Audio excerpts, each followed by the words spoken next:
Welcome back to the training experiment where you guys send me your questions, and if I feel I have a solution, I will share it with you. Today I received an email from a person who's struggling with getting good sleep. They still get 8 hours of sleep every night, but wake up feeling like shit. They want to know what they're doing wrong, and I thought many of you probably have this issue as well, so I'm going to go ahead and show you exactly how to fix this problem today.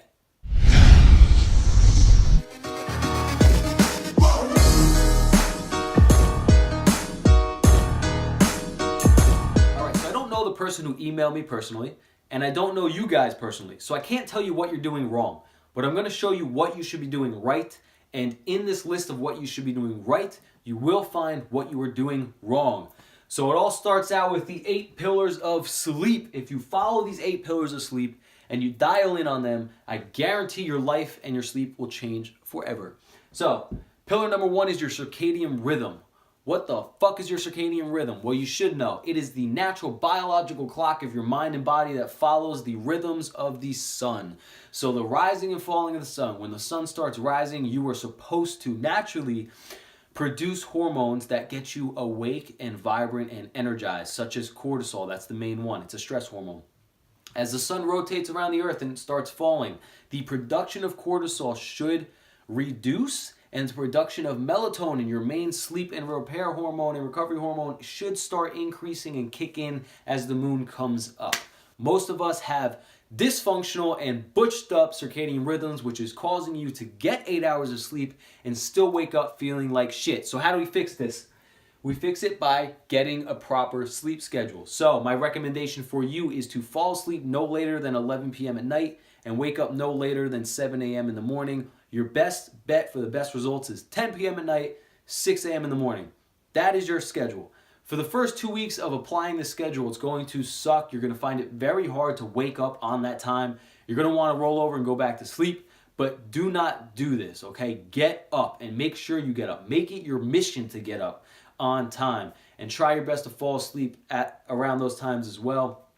After a couple weeks, you'll find it gets easier, and you may not even need an alarm clock anymore if your circadian rhythm resets perfectly. After that is stress. You need to reduce the amount of mental stress before you go to sleep. I don't care how you do this, you just have to try and get it done. Usually people will lay down in bed at night, everything's quiet around them, and then the thoughts start coming in. They've been busy all day, they haven't been thinking about the shit that stresses them out, and then all of a sudden you're in bed and it starts stressing you out. So you need to do a mental dump before sleep. So whether that be journaling, talk therapy, meditation, a little bit of light yoga, whatever it may be for you, dump your mind out, okay? Try not to bring the stress into the bedroom. Leave it at the door.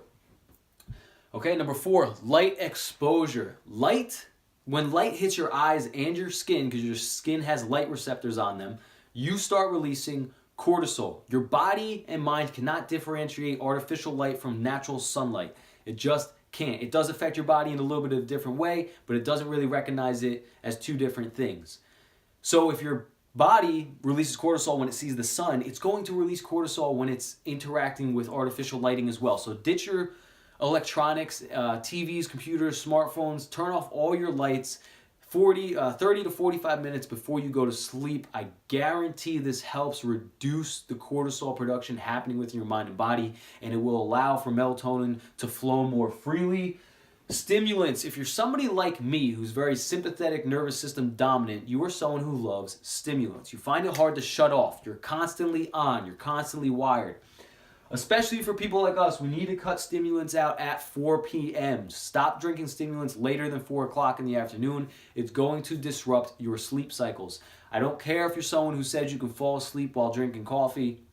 It's still affecting your mind. Your mind is still going to be churning faster, and you are not going to wake up feeling too good. So ditch the stimulants after 4 p.m. Exercise. Try not to exercise late at night. I know some people argue this saying, well, it makes me feel more tired.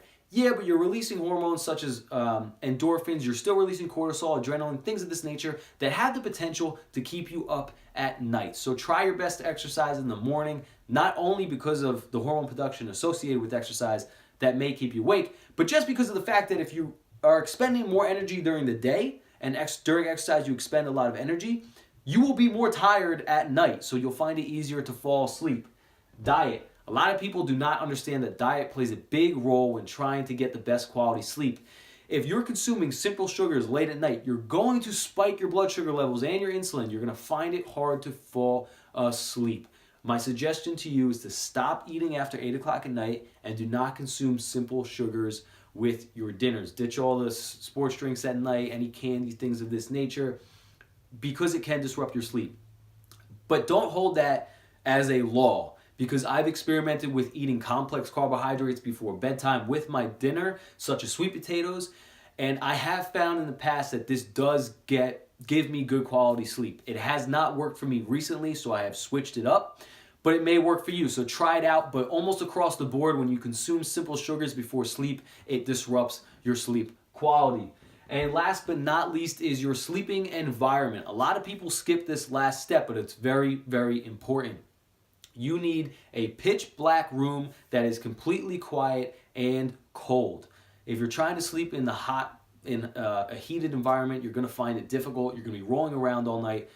You need to sleep in a cool area. I usually like it around 64 to 67 degrees. That's my best sleep temperature. Experiment with it yourself, but also try your best to shut out all lights, because it will keep you up, and sound as well. You really want to eliminate as much sound as possible.